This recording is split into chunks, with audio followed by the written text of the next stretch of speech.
Well, hey guys, I wanted to share with you what I would do differently if I was starting my side business all over again. And there are actually a number of things I would do. I'm going to try to simplify this down to 2 or 3, but I hope that this can save you some time and hopefully save you some money in how you start your side business. For me, it took me a year, 2 years before I really started seeing any kind of return on the investment of time and money that I'd put into the business.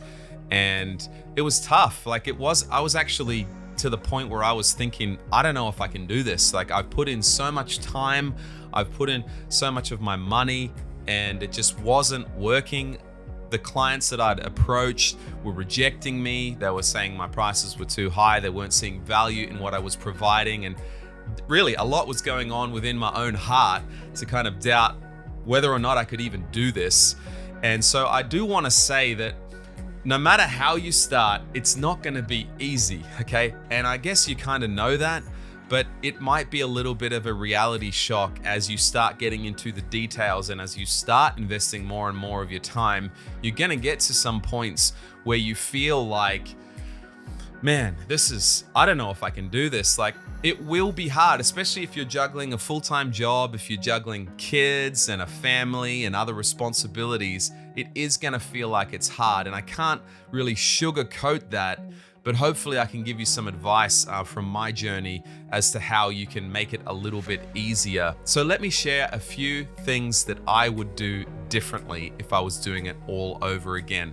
Firstly, my problem was I charged too much, and I received some bad advice online that was saying things like you should charge what you're worth, you should charge not what you're worth, because when you're a beginner you're not worth a lot, but you should charge to the degree of value that you're providing the client.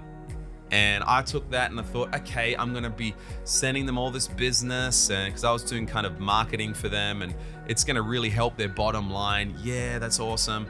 And so I can charge up here. But the thing is, it's just so hard to get into an industry where you don't know anyone, you've got no network, you've got no prior experience or ability to show them a case study of how you've actually helped a business.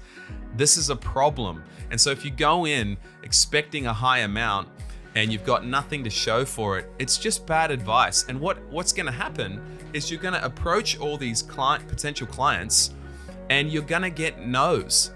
And that's okay for the first few, and if you're reasonably motivated, you'll know that, okay, I need to go through this. This is part of the sales process, yes.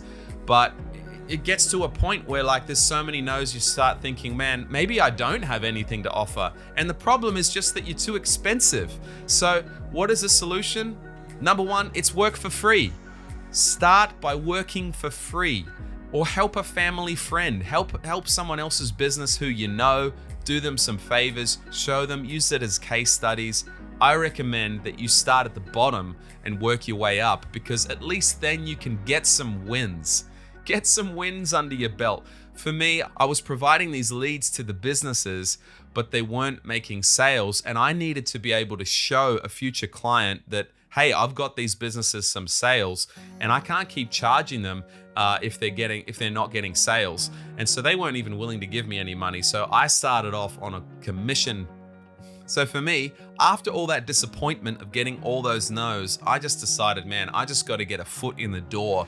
So I'll just go in, not charge them anything, say, hey, would you give me a bit of a commission?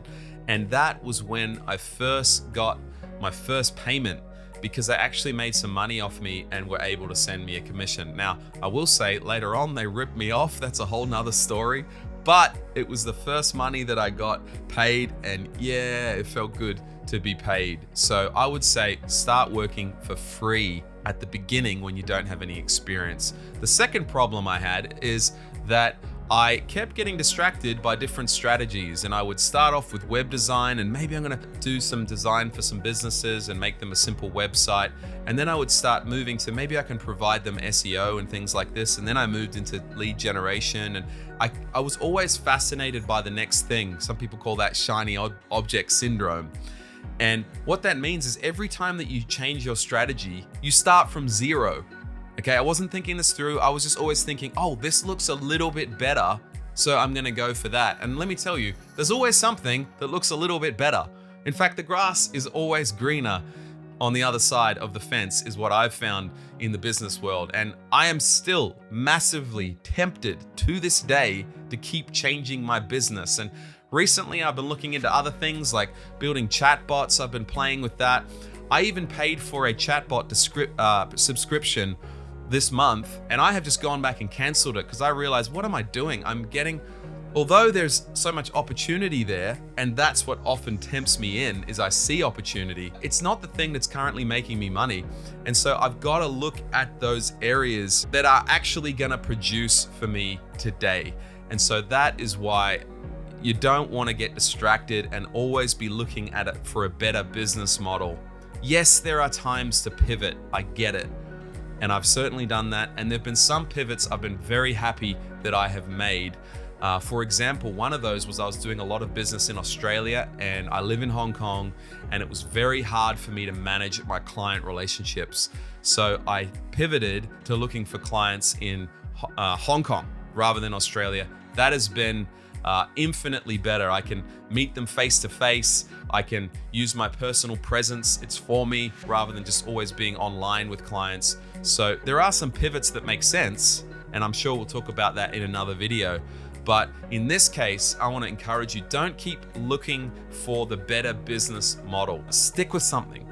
Find something that you can see opportunity in, and everything that you see opportunity in, you're gonna find it's you feel great at the start because it looks like all this opportunity.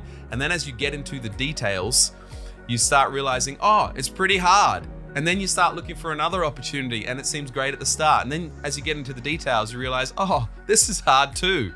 That game never ends. So just stick with something. And I know that you're gonna come up with, as you get through the hardness, you're gonna get good at something, and then you're gonna start seeing a return on all your investments.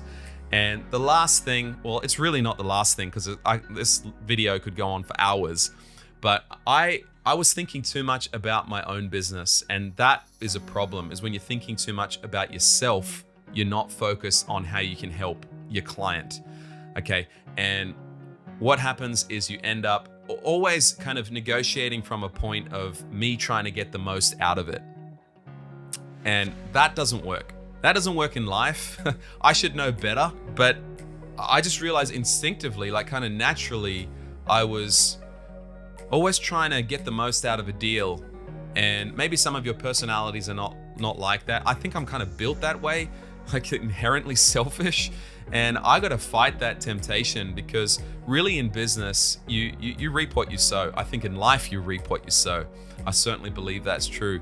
And if you just go out with a heart to over-deliver and genuinely help a business, they're going to appreciate that, and you're most likely going to do business with them long term. And I have had clients now with me for multiple years, and it's because I'm not just trying to squeeze every cent out of them. I got rid of that mindset very quickly early on when I realized, what am I doing? This isn't how you make money in business. This isn't because business is all about relationships. And with relationships, as you sow and you invest into people, as you live generously, you actually see people reciprocate that. And so I changed my perspective to not what I could get out of every deal, but how could I help this business? And even right now, I've got a client who I really like, really great guy. And the business I've been sending him has been profitable, but it hasn't been as profitable as he wanted. And I'm looking for ways that I can drop my prices. And I've even contacted him saying, hey, let's look at repricing this. And he hasn't even gotten back to me. I think he's so busy. I think it's not on his mind. But for me, I know long term, if he's gonna stick with me, it's because it's gonna be super profitable. And so I would rather over deliver, even if that comes at a temporary cost to me, because I want to keep that relationship, because so much comes from relationships, and they'll refer other business to you and all of that kind of stuff. So basically what I'm saying is just have a heart to help your client, your potential customer, whoever you're gonna serve. And I think just live your life that way, right? Treat others the way you want to be treated. We all know this. It's just basic human people skills. And for me, it's part of my belief system. So I want to encourage you, over deliver. And I believe that you'll have clients coming back to you and people who want to work with you long term, because who doesn't want to work with people like that? So there you are, 3 things that I would do differently if I started again. I'm doing all of these things now. And if I do, by the way, if I do end up getting into chatbots, I probably will start for free with the clients that I've already got and just provide it as a value add service. So I'm still operating from these business ethos, these business concepts. So I want to encourage you to do the same thing as well, and believing that you are going to start a great side business, going to be a blessing to your family and whatever else you do. See you in the next video.